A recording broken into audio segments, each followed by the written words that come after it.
Я приветствую вас, дорогие друзья, уважаемые гости и подписчики моего канала. Всем большое спасибо, что ждете нашу новую встречу с Александром Лазаревым, политологом. Он на связи. Александр, приветствую. Здравствуйте. Начать наш разговор я хотел бы с Трампа. Визиты такие глобальные, архиважные, да и заявления своеобразные. В наступление будут решать или не идти вооруженным силам Украины. Ну и Зеленский, конечно, уровень потужности зашкаливает. Встреча сначала в Lockheed Martin Ермака Свириденко с Умеровым.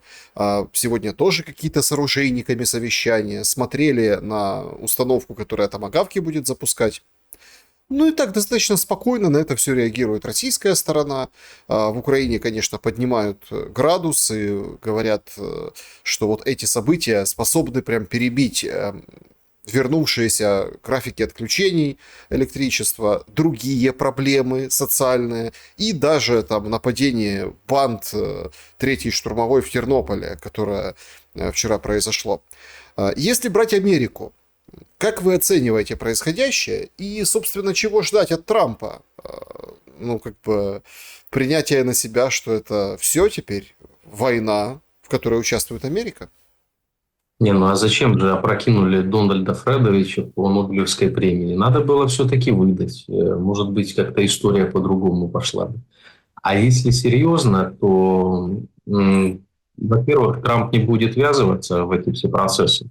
То есть он отчетливо, правильно очень с американской точки зрения, да, высказался насчет поставок вооружений Украины и насчет всяческих других действий. Он сказал, что мы продаем оружие для стран НАТО, а страны НАТО уже распределяют, куда их поставлять.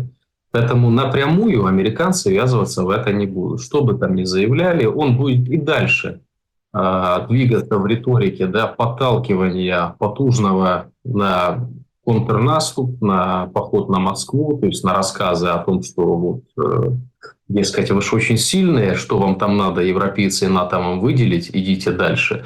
В России действительно очень спокойно на это реагируют. Мы видим по официальным заявлениям. Есть, конечно, некоторое разногласие, да, среди башен Кремля, которое публично высказывается.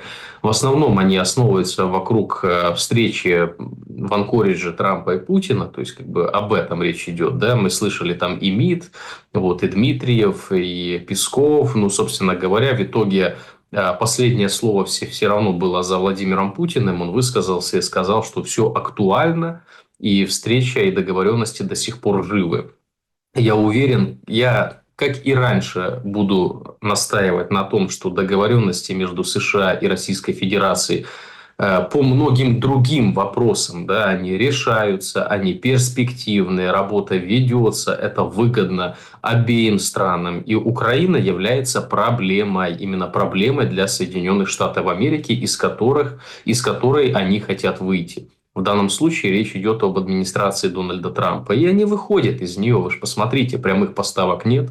Он встречается, пожимает руки, обещает томагавки. Встреча с Lockheed Martin, да не вопрос, Lockheed Martin может и дальше поставлять. С 22 по начало 24 года Lockheed Martin вырос на 200 показателей. То есть это о многом говорит. То же самое Boeing, да, и другие корпорации, которые занимаются производством вооружений, да, и военной техники.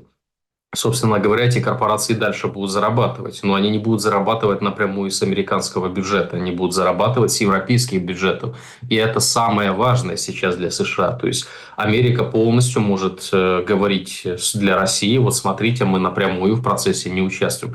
Да, мы продаем, да, это блок НАТО, но тем не менее, то есть мы здесь не задействованы как прямой игрок. С другой стороны, да, с точки зрения воздействия, либо там боевых действий, и играет ли это какую-то роль? Ну, на данном этапе не особо, потому что оружие действительно будет дальше идти в Украину, будет идти через Европу. Но с точки зрения налаживания взаимоотношений и с точки зрения там невведения каких-то жестких санкционных мер, ограничительных мер, как это было при администрации Байдена, это действительно работает. И за это, так сказать, они договоряются по другим приоритетным зонам влияния. И, собственно говоря, мы видим, что Трамп не гласно, не публично, не прямо, возможно, да, а косвенно дал возможность Российской Федерации решать проблему так, как она ее видит, без каких-либо знаковых последствий со стороны США. В данном случае речь идет об экономике, как это было раньше. А при этом всем Трамп будет продавать оружие, будет продавать Европе. И я уверен, что об этом и в Анкоридже поднимался разговор, и он говорил об этом Путину. И вы вспомните буквально на днях, как он заявлял: я подумаю, давать ли томагавки Украине. Возможно, да, у нас их много, но для этого мне надо поговорить с Путиным. То есть вот такая тема, да, как бы он, например, ну это вроде как смешно звучит, да, мы поговорим с Путиным, а не против ли Путин, чтобы томагавки летели по территории России? Ну, наверное, против, да. Но опять-таки вопрос, в каком количестве, как, будут, не будут, или, может быть, это дипломатические жонглирование для того, чтобы надавить на страны Европы, и уже появляются новости, которые на первый взгляд, ну, выглядят так себе, да, но в этом есть определенная логика о том, что подобные заявления о томагавках могут сподвигнуть европейские страны передать дальнобойные ракеты для Украины. Но это уже будут не американцы. А американцы в этом смысле, у моих друг, будут выглядеть очень чисто. Хотя передают и разведданные, и другие необходимые для фронта вещи, которые потом используются на пользу там, Киева, да, против Москвы. Александр, но тут же очень важен ход событий. Вот ситуация с наступлением. Давайте попробуем каким-то образом понять, а насколько мы готовы к этому наступлению. Ведь совсем недавно там аналитики раскладывали, что и к обороне не совсем готовы. Есть определенное заявление и о СЗЧ, и, скажем так, о наполненности составов, да, воюющих подразделений. И вот и вооружение, конечно же, прежде всего. Ну, то есть мы возьмем как бы вязанку дронов и пойдем освобождать там Луганскую, Донецкую, Запорожскую, Херсонскую области и Крым. Так получается? Ну, уже в Крыму концерты антитела провели в 23-м году. Подоляк уже выпил чашечку, филижанку, простите, кофе на набережной Ялты. Собственно говоря, это уже все было, да, это уже все состоялось, и как бы страница истории перевернута. Дальше было наступление российских войск, потеря территорий, да, да, незначительно, не областями, но населенными пунктами, селами, поселениями. И об этом говорят украинские источники, да, и официальные, и неофициальные. Дальше, собственно говоря, случилось то, что мы сейчас видим. Это возобновление массированных ударов по энергоинфраструктуре, которая напрямую влияет на жизнедеятельность всей страны, и ужесточение боевых действий. Если мы объективно, да, без каких-то там... Я всегда призываю, если анализировать ситуацию, чтобы получить объективную информацию, необходимо отставить какие-то эмоции, да, и не занимать ту или иную сторону, ну, со стороны понаблюдать. Вот давайте просто со стороны посмотрим, что необходимо для контрнаступления, да, вообще для наступления. Наверное, это оружие, да, в большом количестве. Да, наверное, необходимо в большом количестве живая сила. Да, необходима поддержка тыла, да, то есть необходимо сконцентрировать группировки войск на том направлении, где ты хочешь наступать или контрнаступать.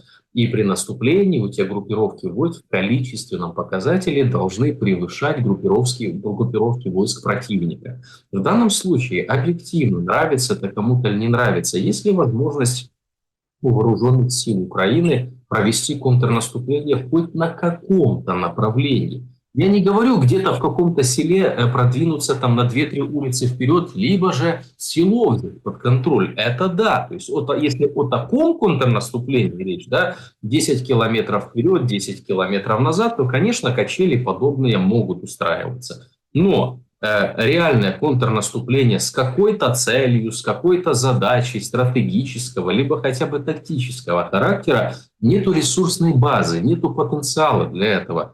И опять-таки, не мое мнение, не то, что я сижу и размышляю, что вот там все плохо. Об этом говорят военные, об этом говорят комбаты украинские, об этом паблики всяческие пишут, да, об этом даже говорят народные депутаты. Ну, по-разному можно относиться, да, к отдельным народным депутатам, которые комментируют военную тему. Но Потом это ж подтверждают и официальные госорганы, там офис генпрокурора говорит, что 290 тысяч человек в СЗЧ. Вы просто вдумайтесь в это число.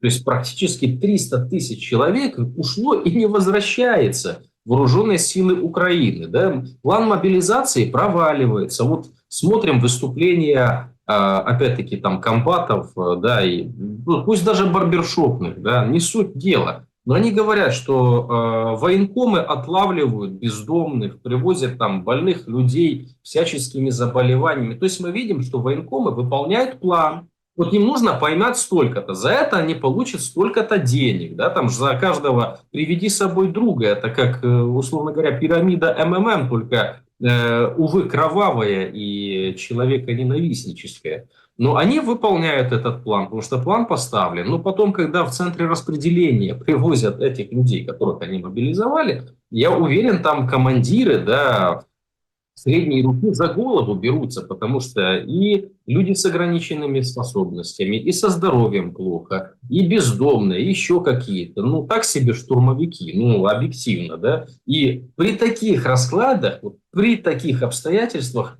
о каком контрнаступлении или наступлении вообще они говорят? Я не понимаю.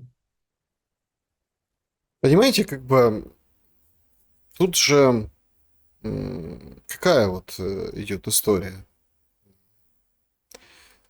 Зеленский демонстрирует, что он готов воевать. Вот, понимаете, какая-то... Я, если честно, немножко недопонимаю, за счет чего на такой дальней перспективы. Нет, я знаю, что действительно там, да, вот, на Рамштайне немцы вроде как подбросят 2 миллиарда. Они организовали вот эту ПУРЛ, которая будут скидываться все страны НАТО и не только НАТО, для того, чтобы у американцев для Украины оружие покупать. Это ясно. Это понятно.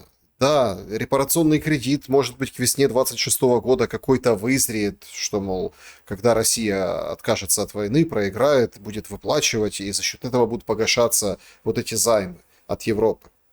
Но вот ярчайший же пример поляки. Сикорский везет шахет, ну, там, герань, прям уцелевший, большой, показывать, мол, европейцы, смотрите, вот скоро в ваших городах, не пропустите.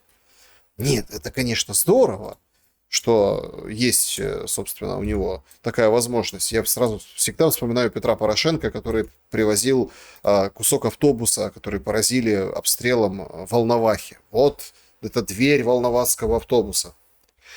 Но в то же время Польша в ПУРЛ говорит, не, вкладываться, скидываться не будем. То есть кажется, как на какой-то, простите за, я понимаю всю кощунственность и саркастичность, ироничность и абсурдность этого сравнения, как на какой-то пьянке. Кто-то скидывается, понимаете, а кто-то так вот рядышком постоять, а кто-то увозит... ну, таксист, например, да, увозит уже тех, кого пора вынимать из-за стола и вести, отсыпаться. И вот это вот, как бы вот эта европейская среда, вот оно на это вот смахивает очень серьезно. Какие вообще есть стратегические преимущества у того, что сейчас намечается? Знаете, я прям вспомнил свое студенчество, до майданные времена, когда, ну, возраст располагал, да и, в общем, с друзьями ходили во всякие там заведения вечернего характера, да, которые по возрасту должно посещать. Вот. И у нас был товарищ один такой в компании, который всегда тоже гулял, и гулял ярко, красиво, но он, когда уходил домой, он всегда говорил, прикинь, у меня больше денег, чем я с собой брал. То есть он не то, что не скидывался, он еще в плюсе в итоге оказывался. Да? Дай бог ему здоровья и всего самого лучшего. Но суть, короче, суть в том, что в данном случае, да, поляки именно выполняют функцию вот такого моего товарища. Они, они, получается, еще в плюсе в итоге. То есть, как бы все страны там затягивают пояса западные, воюют, социалку сокращают. А поляки привозят эти беспилотники, говорят, смотрите, Украина, там вопрос времени, да. Последний форпост Европы– это мы, это Польша. Поэтому будьте добры, расчехлите с деньгами, будьте добры, выделите нам деньги. Это второй этап будет после, так сказать, кражи гуся от Паниковского. Да, вот наступит второй этап. После Шахеда, как после двери Богдана, всегда идет просьба денег. Причем да, не просто так привозят в британские или в какие там парламенты восточноевропейские лидеры, либо представители лидеров, в данном случае там глава МИДа, военные атрибуты для того, чтобы просить денег. И вот поляки, они же заявляли о том, что вот мы проведем мобилизацию, там 250 или сколько тысяч человек мы мобилизуем. У нас угроза на границе со стороны Беларуси, а Белоруссия союзное государство России. Читай, угроза со стороны России. И белорусы и русские заявляют, да успокойтесь, да никто не планирует туда идти, то есть никому больше не надо. Они говорят, да, мы это уже слышали 100 раз, больше никому не нужна, но 6 раз ее делили. Поэтому необходимо, в общем-то, так сказать, укрепляться. Поэтому, пожалуйста, представители западноевропейских государств, раскошельтесь деньгами. Дальше поставьте больше баз на территории Польши. Дайте нам большую квоту внутри Европейского Союза по продаже своей продукции, потому что нам нужно укреплять экономику. Окей, мы там приняли столько-то украинцев, за это, пожалуйста, еще доплатите. Тут чисто коммерческий подход. Опять, не Украина, вы заметьте, как сейчас красиво поляки от темы помощи, поддержки Украины отпетляли и на себя переводят, так сказать, внимание, да, западноевропейских государств. Украина для Польши сейчас выглядит как проблема. Украина оттягивает большое количество денег. Поляки хотели бы идеальная ситуация для Польши. Вот вообще, причем для Польши с точки зрения многовекового подхода. Это когда украинцы воюют с русскими, а поляки за это деньги получают. Причем тут я ко всем народам отношусь с большим уважением, но я просто знаю определенное настроение в националистических кругах Польши, да, что у них отношения и к русским, и к украинцам, не совсем позитивные. Да? Вот причем в историческом смысле оно так сложилось. Для этого было много причин, начиная от всяческих войн, разделов Польши, заканчивая, что Польша не смогла сохранить свою имперскость, да, но амбиции все-таки остались. Поэтому, если отойти от этого вопроса, то мы видим чисто в конечном итоге отбрасываем все фантики и видим исключительно деньги. Деньги, еще раз деньги. Так. Смотрите, на всех денег не хватит. Это нужно понимать. И тут возникает другой момент. Как договариваться будут? Какая-то прям вот как из пулеметной очереди такая вот, не знаю, скажем так, вылетающая серия заявлений, да, что там Тимошенко первая вышла, сказала: дорогенькие, держитесь, скоро все закончится. Потом дальше там Бужанский, Камельчук говорят, там кто-то говорит конец ноября, да, как Бужанский, кто-то говорит к Рождеству. Рождество в Украине теперь одно, да, что я не приветствую, но, в общем, только 25 декабря. Короче, до конца года должны закончить как-то горячую фазу, как-то остановить бои и, собственно, уважить, я так понимаю, Трампа, который в общем, декларирует себя миротворцем. Однако то, что происходит сейчас, вообще не смахивает на то, что все, что будет заканчиваться. Опять-таки, я больше поверю, наверное, в контрнаступление ВСУ, которое сорвет вот этот трек и вот это ощущение. Причем все выходят и говорят: у меня ощущение. Вот Зеленский поедет к Трампу, вот там эти томагавки. Пускай нам даже дадут один томагавк, это типа прецедент, но тем не менее. И вот из вот этого одища, которое сейчас происходит и рушится на головы украинцев, все ждут ощущения. Я тоже говорю, что до конца года должно все закончиться, но исключительно по другим соображениям, исключительно по экономическим, материальным, ресурсным, потому что если воевать в 26-м, это все, край. То есть, нет, мы можем, конечно, взять 120 миллиардов репарационного кредита у Европы, связать пачки денег и пачками денег отбиваться от танков, да, или от ракет, или сбивать дроны, да, Но тут именно ресурсно то, что сейчас происходит, очень, очень важный момент, период очень важный. Если нанесен будет вот этот ущерб катастрофический энергетике, а он сейчас наносится, то 26-й, ну не знаю, можно обматываться в белую просто, не ползти. Понимаете, Босния и Герцеговина разрушенная, да, покажется каким-то, не знаю, раем, как райским садом, как Боррель говорил. Что вы думаете по поводу вот этих многочисленных ощущений политиков о том, что все должно приостановиться или остановиться? Я бы им рекомендовал, да, что если есть какие-то ощущения или зуд, обращаться к врачу, наверное, надо в первую очередь. А когда публично декларируют политики какую-то позицию, да, либо прогнозы дают, они должны опираться не на ощущения, а на факты, логику и тенденциальность процесса. А ощущения, ну, мне хватает. Если я хочу услышать ощущения, я включу Диму Гордона. Вот у него классно получается, то есть он там все строится на ощущениях. Да? Вот если скучно, можно его посмотреть. Правда, не без отвращения во многих смыслах. Но суть не в этом. Суть в том, что я слушал тоже все эти прогнози. Тимошенко, Дорогенький, там, не за горами, там все закінчиться. Вот, Бужанский, аналогичная история. Там, ну, Юра Камельчук. Причем Юра вполне себе адекватный парень. Да? То есть, ну, я не думаю, что с логикой дружит. Но эти заявления почему-то сыпятся сейчас. Я думаю, что многие на этом хайпуют. Вот, получают какую-то определенную порцию обсуждения и в социальных сетях, и в масс-медиа, и таким образом поднимают свое реноме, может, им от этого приятно, а может, отрабатывают определенный тезис. Но объективно, ну, мне тоже хочется, чтобы это закончилось. Да это мне до 31 декабря или 25-го, а вот здесь и сейчас, чтобы уже мир наступил, и война закончилась, прекратилась. Но любому адекватному человеку этого хочется.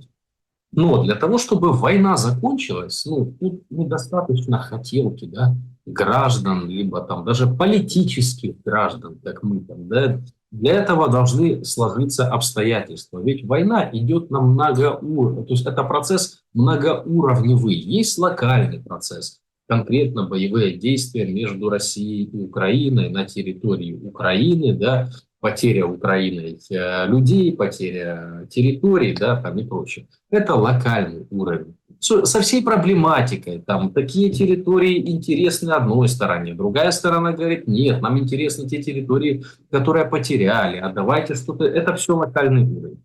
Есть геополитический, глобальный уровень. На глобальном уровне фактически две системы схлестнулись между собой, да.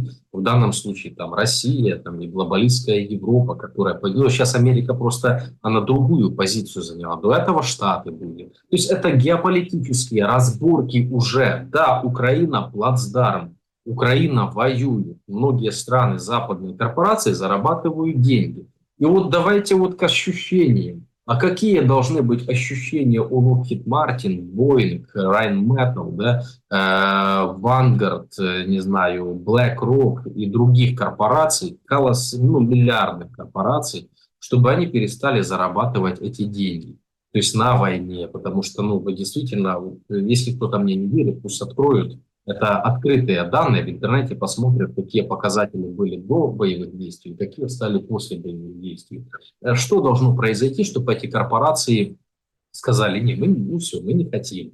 А что должно произойти, чтобы Российская Федерация сказала, ну да, ладно, ну вот вы так хотите, вот мы тогда так просто заморозим боевые действия, вот здесь на линии фронта, дальше пусть Украина вооружается, пусть восстанавливается, пусть ВСУ укрепляется, передайте еще больше оружия, и чтобы мы через 5 лет опять начали то же самое, да, то есть Украина и Россия опять начали воевать. Я не вижу логики ни с одной стороны, ни с другой стороны, да, ведь позиции четко обозначены, позиции Запада четко обозначены, позиции Киева четко обозначены, позиции России четко обозначены. И эти позиции имеют колоссальные противоречия друг с другом, то есть они не сходятся. Позиция Трампа сходит, но мы с вами уже неоднократно обсуждали, что для Трампа в принципе, что так, что это.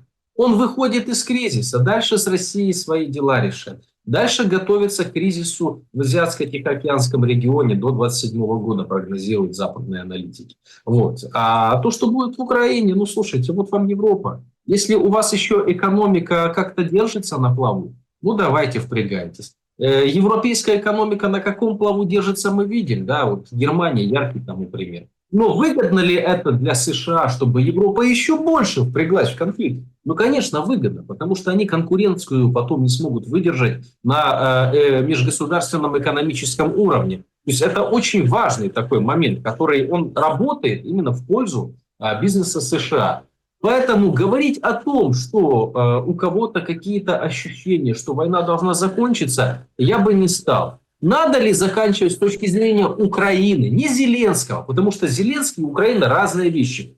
Зеленский хотел бы, он прямо об этом говорил, еще 2 года войны. Он говорит, нам нужно 240 миллиардов долларов для продолжения боевых действий. Заметьте, он не говорит о том, что нам нужно столько-то денег для того, чтобы там возобновить эту инфраструктуру, для того, чтобы отстроить заводы, для того, чтобы покрыть урон, который был нанесен жилищному фонду. Об этом мы ничего не слышим, об этом речь не идет. Да, мы видим там эвакуационные автобусы, которые там под Киевом стоят, да, и в других областях, Харьковской и прочих, только почему-то не объясняют, куда будут эвакуировать людей, где эти люди будут жить. Ведь если 500 000 запросило с 22 года жилье, да, для перемещения, а получило только 60 человек, ну так о чем тогда говорить? Зеленскому понятная позиция для него и для тех групп бизнес-кланов, которые ему содействуют, в данном случае европейских там, и глобалистов, тема, при которой война затянется на несколько лет, очень, в принципе, устраивающая.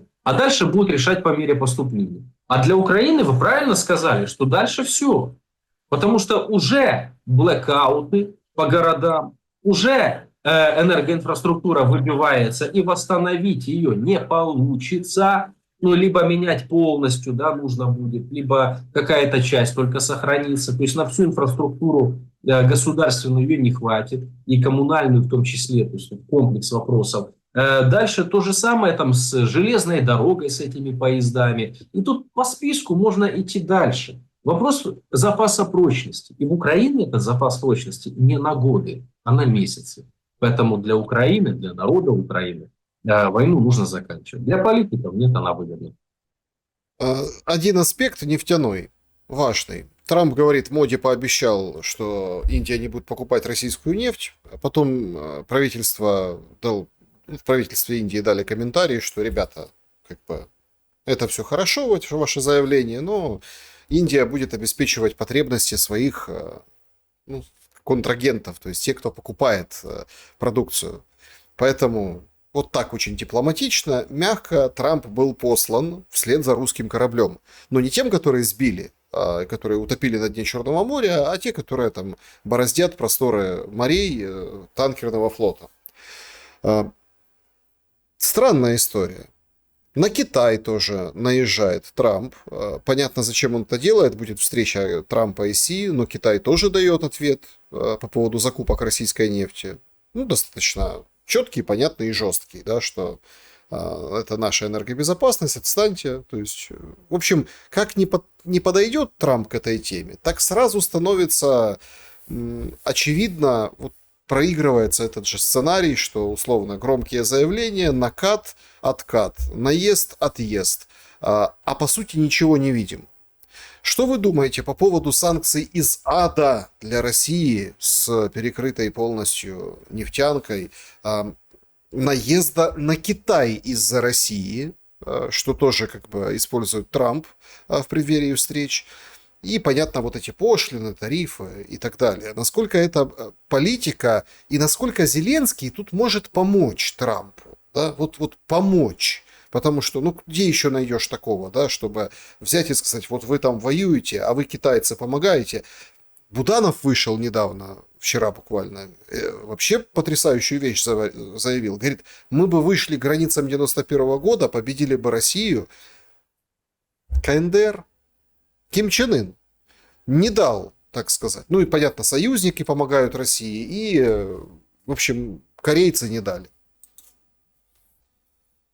А там товарищ Ким Ир Сен, там тоже, что и у нас, я уверен, что все идет по плану. Да? Как в старой песне, собственно говоря, у Буданова. Ну, я думаю, что либо ему хорошо заплатил Ким Чен Ын, вот, ну, такой прям братский подгон, прошу прощения, на международном уровне. Ну вот серьезно, звучит серьезно. А я думаю, Ким Чен Ыну было очень приятно это услышать. Вот. И он запишет Буданова в такие спикеры, да, которые про КНДРовские. Молодец, в общем, да. Ну, если серьезно, мы же понимаем, что как бы Буданов, ну, я вообще, честно говоря, не совсем понял, зачем это заявление было. Ну, у Буданова, конечно, много противоречий внутри украинской политики, и проблем масса. И ему бы задуматься, наверное, не о Ким Чен Ыне, да, а задуматься о том, о своем положении, потому что, ну, шатко сейчас, очень шатко, из-за смещения полюсов в определенных кабинетах на Западе. Ну, все даже не в этом. Вопрос там 91-го года, прочее. Ребят, ну, если есть такая возможность, что не сделали? Да, это любой человек спросит. Ну, Ким Чен Ын вам помешал. Так Ким Чен Ын, если уже на то пошло, если брать там КНДР, если не ошибаюсь, корейские солдаты были исключительно на территории Курской области, да, по другой линии фронта их не было. И об этом говорили украинские представители. То есть об этом речь шла не только там со стороны КНДР или России. Это подтверждали в Украине чиновники вот, и военные паблики. Вот. Я так понимаю, что это политическая позиция была со стороны там, КНДР. Но суть не в этом. Возвращаясь вообще к этим боевым действиям, да, и к возможностям, мы должны очень объективно оценивать способности и возможности, которые сейчас есть у украинского руководства, да, и те действия, которые они продуцируют на будущее. И, честно говоря, многим бы из тех, которые делают громкие заявления, стоило бы задуматься, что они будут делать через год, через полгода. Труханов. Смотрите, тут настолько многогранная тема лишения его гражданства, что тут даже вот прям выбор, с какой стороны подойти и с какой стороны подъехать. Я с кем не говорю на эту тему уже который день, ну, ну это позорище. Ну, это позор. То есть, значит, встречается Малюк с Зеленским, показывает документы. На официальных ресурсах СБУ мы видим скан, копию паспорта, идентификационный номер. Там понятно, что уже не бьются вот эти люди, которые отдавали запрос.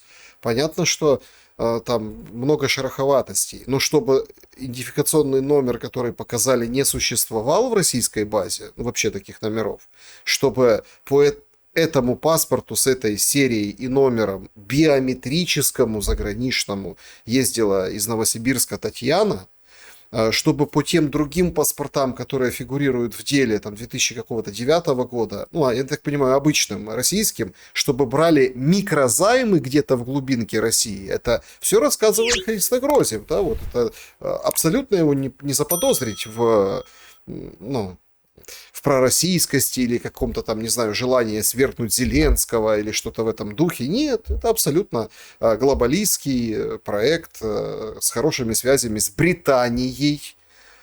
Ну, это же просто... Ну, он выставляет это, что, мол, подсунули российские спецслужбы вот эту всю историю, а Малюк клюнул.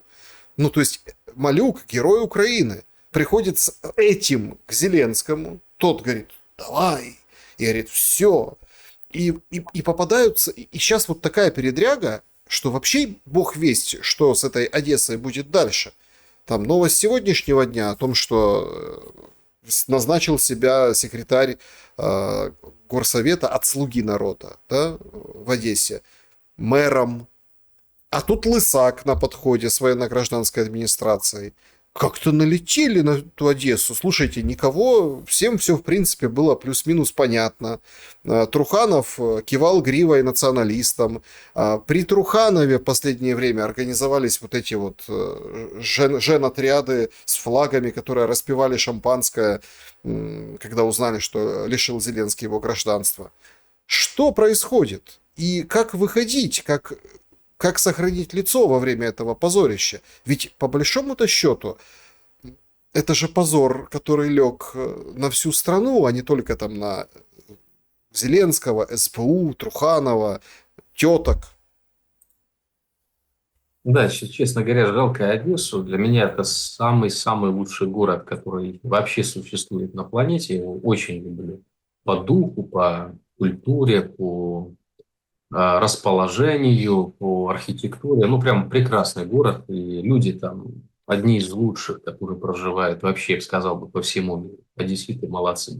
То, что происходит с властью, ну, опять-таки, Христо Грозьев, ну, я считаю, что это заказной материал, как и многие другие заказные материалы. Уж больно похоже это на антикриз, который необходимо было выполнить для защиты Труханова. Сейчас объективно ничью сторону не занимаем, просто попытаемся разобраться в этих событиях. Не является причиной настоящей, да, то, что Малюку скинули российский паспорт, и Малюк побежал к Зеленскому, Зеленский говорит: ба, все, надо принимать какие-то решения по Труханову. Это предлог. Да, как ликвидация Франца Фердинанда в Сараеве. Это был предлог, а не причина. Причины назревали давно. Более того, я лично, я уже не знаю сколько лет, но я про этот паспорт слышал, что у Труханова есть российский паспорт. Эту тему качали давно и качали неоднократно. Если я об этом слышал, если об этом информация гуляла в соцсетях и в медиа, то, наверное, Служба безопасности Украины об этом тоже слышала. Да, ну, так мельком где-то там видели, слышали эту тему. И получается, что все эти годы, а там, не знаю, до войны там еще несколько лет эта тема гуляла, все эти годы они, значит, не замечали у Труханова российского паспорта. Вот не замечали, и все, нет этого паспорта, нет. А тут спустя 3,5 года решили все-таки заметить. Оказывается, у Труханова российский паспорт. Если у него действительно этот российский паспорт, видим, что уже и российские медиа публикуют, что это, в общем-то, код, который там в этом паспорте, он принадлежит какой-то женщине по имени Татьяна, и ну, вряд ли Труханов, да, похож на женщину по имени Татьяна. Собственно говоря, видно невооруженным глазом, что это какая-то на коленке слепленная подстава, либо просто в искусственном интеллекте нарисован паспорт и копия. Но дело даже не в технике, как это делается. Зачем это делается? Вот в чем вопрос. Одесса, ну, Одесса это, во-первых, город стратегического значения. И во время войны в первую очередь.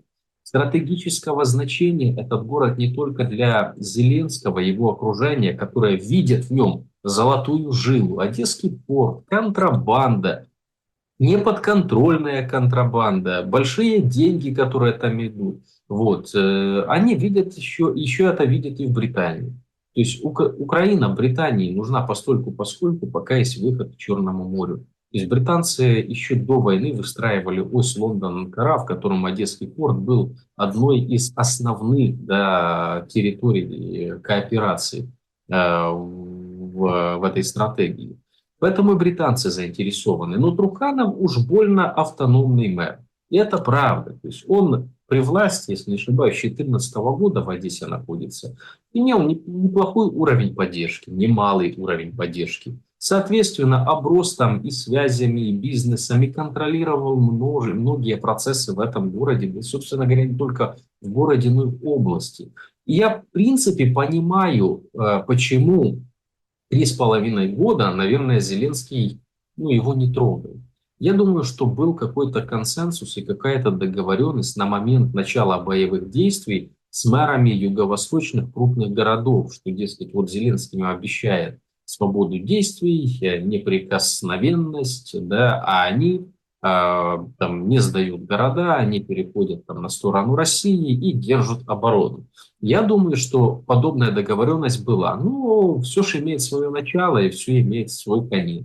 И как многие в окружении того же Зеленского любят говорить, что оказанная услуга услугой не считается. И вот пришло время зарабатывать. И Труханова очень большие аппетиты, по мнению Ермака, по мнению Зеленского. И человек нестабильный, с учетом того, что если стратегически смотреть на фронт, да, никто сейчас не говорит о сдаче городов и прочих вещей. Но, тем не менее, британцы любят и умеют планировать там на несколько лет вперед, они здесь и сейчас жить. И они понимают, что человек очень автономный и не совсем зависимый от центра. И такой человек в Одессе, в стратегическом городе, не нужен. Да? В каких других городах подобные люди, они больше угроза, чем помощь Киеву.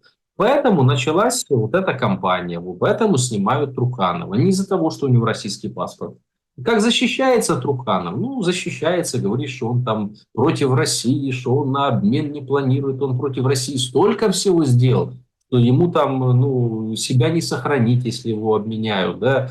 То он в военной форме фотографировался. У многих, конечно, возникли там какие-то вопросы к нему, там его идеологичность с этим, с Ганулом или с Гранулом, не помню, как его звали, да, того, которого ликвидировали в Одессе, фотографии он выставлял. Послушайте, ну человек про деньги, человек коммерсант, там вопрос не идеологии, то есть он давно определил себе подход, и у него этот подход работал. Сейчас этот подход ему не помогает. Как бы он ни кричал о том, что нет, ребята, я свой, я никакой там не пророссийский, не надо меня с Россией мазать, я против, то есть я столько всего сделал, я больше сделал, чем сам Владимир Александрович Зеленский там против России, да? Ну, это ж все любят кричать. Вы вспомните Нестора Шуфрича, который там, да, на суде кричал: я нацик, нацик я, типа, я вообще не пророссийский. Помогло ли это Нестору Ивановичу? Нет, не помогло. Помогло это другим людям? Нет, не помогло. Потому что бы ты ни говорил, как бы ты там ни менял идеологический окрас, в данном случае у них есть четкие позиции по каждому месту. И если ты их устраиваешь здесь и сейчас, хорошо, придержат кони, да, ну побудешь ты на этом месте, поверят тебе временно, что ты типа свой, ты никакой там не зрадник. А придет время, вспомнят все и высушат по полу. Терехов, Филатов, Кличко. Ну, там некоторые про Садового, но там немножко другая история. Кто следующий? Ну, с Тереховым там история тоже такая неоднозначная, потому что действительно очень плотно в городе держит все под контролем. И держал еще до войны. Я когда с ним общался, он мне рассказывал, что он прям как бы, позиция у него хорошая в Харькове.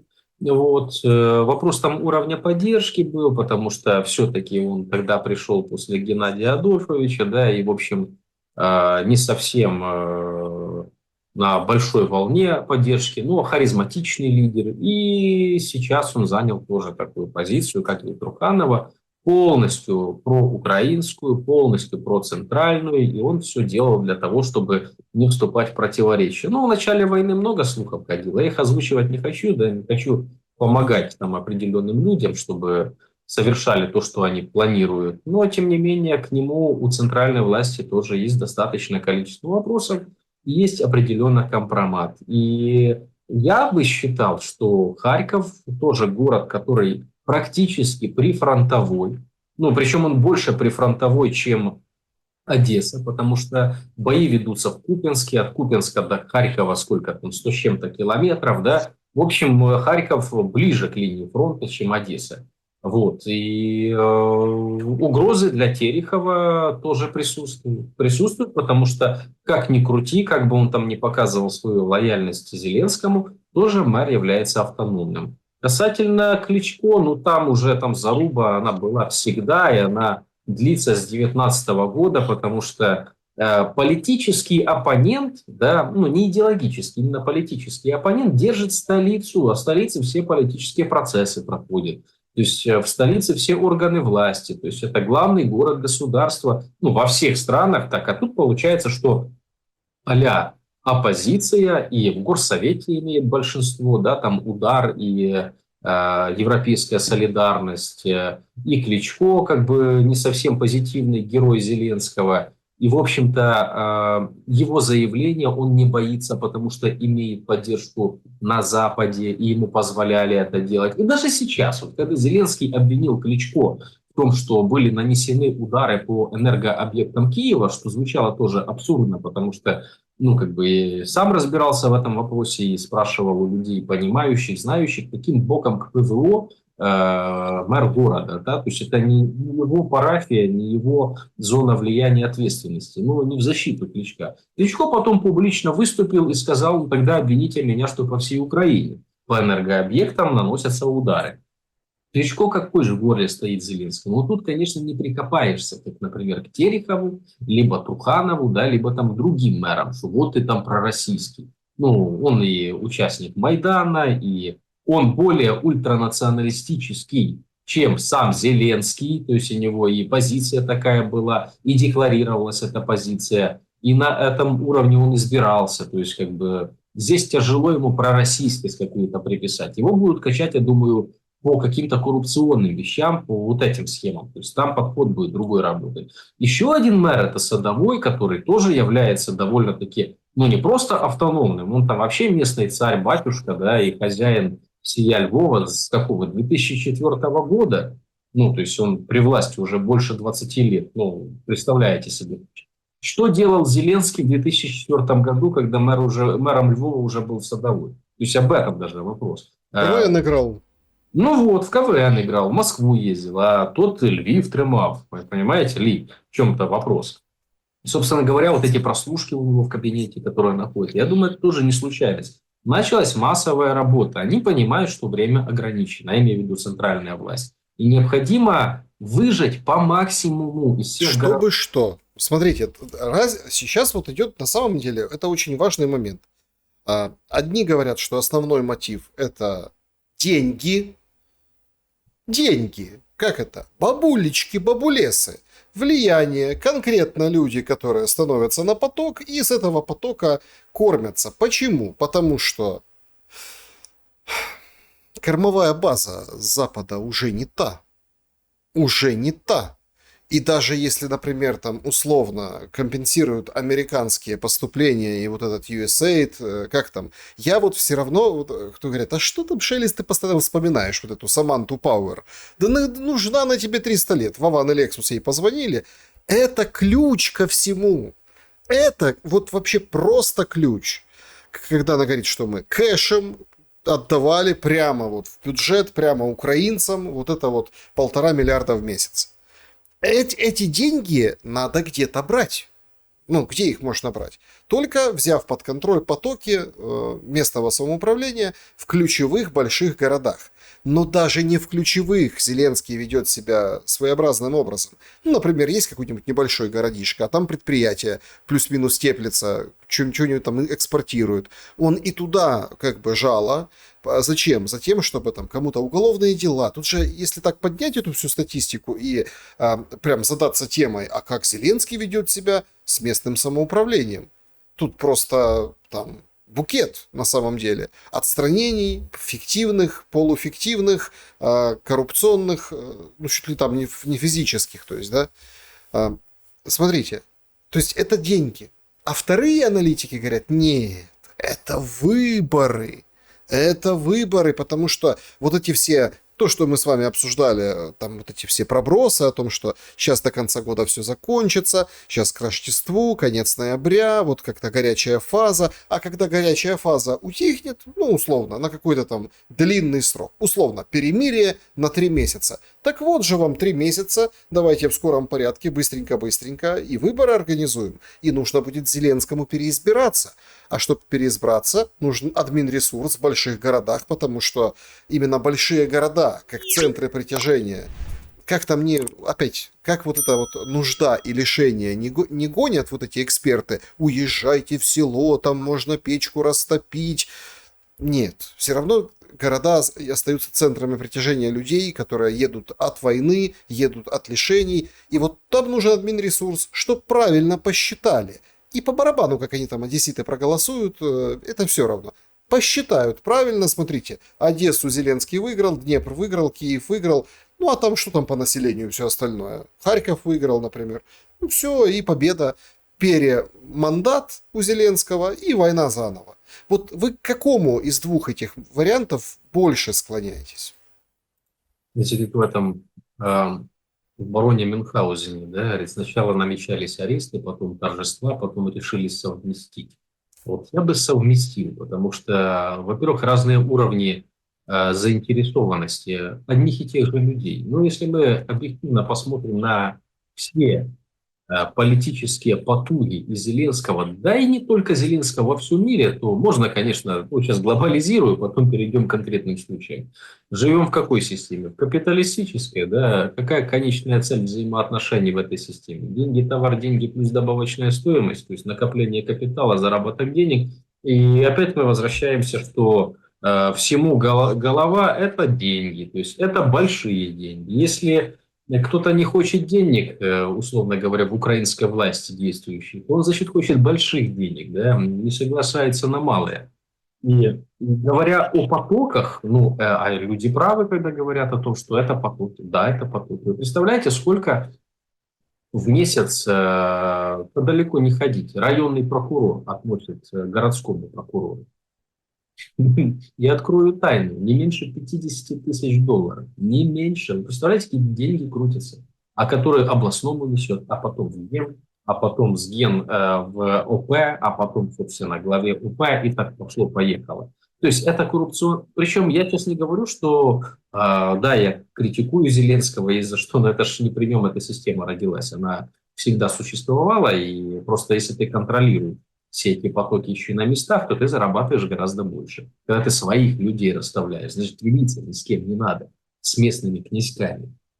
Помимо этого мы берем и военкомов, мы берем МВД, мы берем СБУ, другие силовые структуры, мы берем бизнес, который там еле дышит, потому что дерьмо на шее ему подцепили все силовые органы, и не только силовые. Мы берем дальше там горсоветы, которые необходимо контролировать у каждого представителя, там есть свой какой-то шкурный интерес сейчас, потому что те, которые там были за идеологию либо за народ, да, они не остались сейчас ни в облсовете, ни в парламенте. Сложили мандаты, уехали, либо тихо сели и не вмешиваются, чтобы не мараться в этом беспределе, который пахнет человеческой кровью. Вот. А те, которые остались, они конкретно понимают, чем они там заняты. Это первый вопрос. Поэтому потоки, еще раз потоки, это 100%. Исключать не то, что нельзя, я зуб даю, как говорится, да, но это именно так. Ну и вопрос контроля в электоральном смысле. Почему нет? Другой уровень анализа, да, действительно, если будет такая необходимость, к тому же Зеленскому провести фиктивные выборы, друзья, я говорю фиктивные, потому что при той системе, которую он выстроил, я не верю в демократические выборы в Украине, ни президента, ни парламента. Потому что, объективно, да, он лишил многие оппозиционные партии возможности баллотироваться. То есть он фактически аннулировал партии, завел уголовные дела против политиков, полишал их гражданства. И сейчас вопрос не только о Терехове, да, подозры кому-то, санкции, кому что, да, вот разбирай не хочу, кому что больше нравится. Пораздавал всем и вся. Собственно говоря, мы понимаем, что в демократическом смысле мы не можем участвовать в процессе, при котором можно выбрать между кем-то. Можем выбрать только между плохим и еще хуже. Да? И то объективно выбрать-то никто не даст. Вопрос даже не то, как кто будет голосовать, а как кто будет считать. Потому что мы видим на практике, как сейчас происходят в Европе выборы. Объективные вещи, понятные вещи. Вот. Дальше. Но зачем ему на местах свои люди? Потому что если ЦВК посчитает, что в Одессе 98% проголосовало за Зеленского, а местное самоуправление скажет: нет, ребят, вот смотрите голосование. Да, вот это совсем было не так.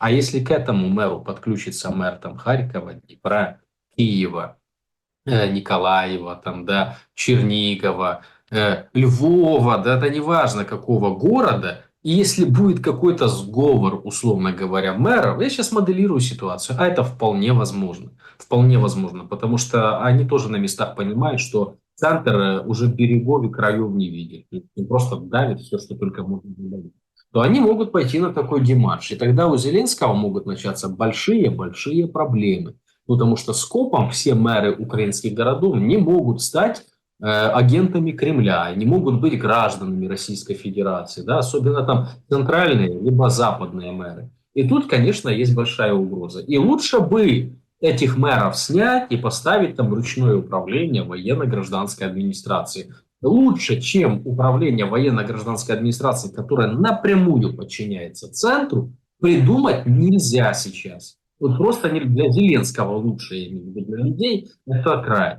То есть для Зеленского это самая лучшая форма управления и правления в государстве. Потому что по факту Украиной управляет военно-гражданская администрация. Вот, ну, Зеленского объективно нравится, не нравится, но я не могу его назвать президентом. С 24 года, да, с февраля месяца, ой, с февраля, с мая месяца, срок полномочий истек, дальше он глава военно-гражданской администрации. Вся вертикаль выстроена, как военно-гражданской администрации. Все подчиняются центру, и нет никакого там децентрализации, за которую так многие боролись, там прав на местах. Какие права на местах?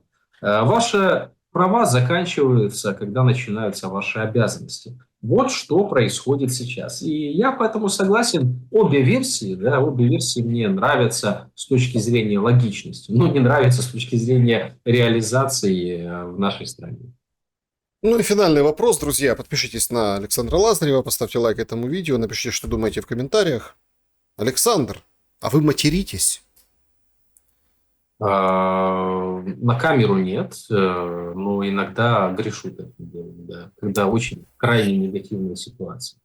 Наталья Сумская, мать Ольги Сумской, предложила школьникам, так сказать, отдельно на уроках литературы ввести преподавание украинского мата. Ну, чтобы не матерились по-русски. Как... У меня такое ощущение складывается, знаете, что вот этот весь идиотизм украинского общества, он ведь... Ну, вот есть такая, вот есть там лакуны, да, и они заполняются. А вот заполнилась там лакуна, не знаю, там, бизнеса. Бизнес весь такой патриотический, как это... Помните, вот эти были там культурный фронт, шоу-бизнеса фронт, бизнес-фронт, везде есть. И вот этих школьников уже, слушайте, уже и в хвост и гриву. Одни предлагают им дроны с трудовиком собирать на уроках. Другие, в общем-то, не говорить по-украински, запрещать в бомбоубежище спускаться на переменах. То есть столько инициатив по поводу школьников. Причем школьников меньше, меньше и меньше по всем причинам. А инициатив, уроков и заданий для них взрослые дяди и тети придумывают все больше, больше и больше. Теперь уже и материться нельзя. Нормально. Да, надо обязательно по-украински. Честно говоря, абсурдность этой темы настолько велика, что даже тяжело подобрать слова, чтобы описать всю глупость. Ну, объективно мы понимаем, что культура в Украине деградировала ниже некуда. Давайте вспомним начало боевых действий, когда все города были обвешаны билбордами с матом, и детки маленькие, которые гуляли, читали этот мат, и происходила нормализация матерщинства в Украине. Нормализация. Большая проблема, когда публичные люди позволяют себе публично изъясняться матом, как это делал, например, Зеленский. В одном из интервью, да, там какому-то американскому блогеру, там, где он говорил, да, мне, там мы, и, в общем, трехэтажным стиле. Это очень выглядело мерзко, низко, отвратительно, глупо. И, казалось бы, я не знаю, кому он хотел понравиться. Может быть, у него в окружении были какие-то советники, недалекие, да, которые давали ему такие рекомендации, как поступать. Но, тем не менее, выглядело это так, как будто человек использовал мат для связки слова. И огромная проблема в том, что сейчас в Украине министр образования Оксен Лисовый, да, и все министерство, и Минкульт, и люди, которые занимаются всей этой культурной деятельностью, не соответствуют занимаемым должностям. То есть у них мат – это форма жизни. У нормального человека, я вам так скажу, если вам кто-то скажет, что никогда в жизни не матерюсь, да, он просто нечестный человек. У нормального человека, взрослого человека, вот, мат в жизни иногда может присутствовать, но ни при детях, не публично, не на занимаемой должности, да, а в кругу, не знаю, там, близких людей, и то, когда эмоция зашкаливает, а не для связки слов. Для связки слов необходимо книги читать. А теперь, переходя к тому, о чем говорит мать Сумской, прям для меня это горе большое, потому что они не говорят о том, как сделать так, чтобы дети не матерились, чтобы мата не было в обиходе, потому что есть множество красивых слов. Они говорят, ні, то російською мовою матюкатися дуже погано. Тому в нас є свій український матюк, який ми будемо використовувати, і тоді ми будемо пестити свою ідентичність. Да? Ну, это же дичь какая-то. Ну, слушаешь, и хочется просто сказать, вы с какого дома, да, убежали? То есть, где ваша смирительная рубашка? Мне стыдно, мерзко и обидно, что это происходит в моей стране. Но мне хочется верить, что всему есть начало, всему есть конец. И придет оздоровление и общества, и страны, и Украина вновь сможет стать высококультурной, высокоинтеллектуальной страной, которая выращивает молодежь не для того, чтобы отправлять в Польшу на клубнику, а для того, чтобы строить корабли, ракеты в космос запускать, да, автомобили и прочие новые сверхтехнологии шестого уклада. Хочу в это верить и надеяться. Да, Александр Лазарев был моим собеседником сегодня. Спасибо большое за время и мысли. Друзья, спасибо, что посмотрели это видео. Поставьте лайк, подпишитесь, если еще не подписаны. И, конечно, в каждый дом добра и света. Увидимся.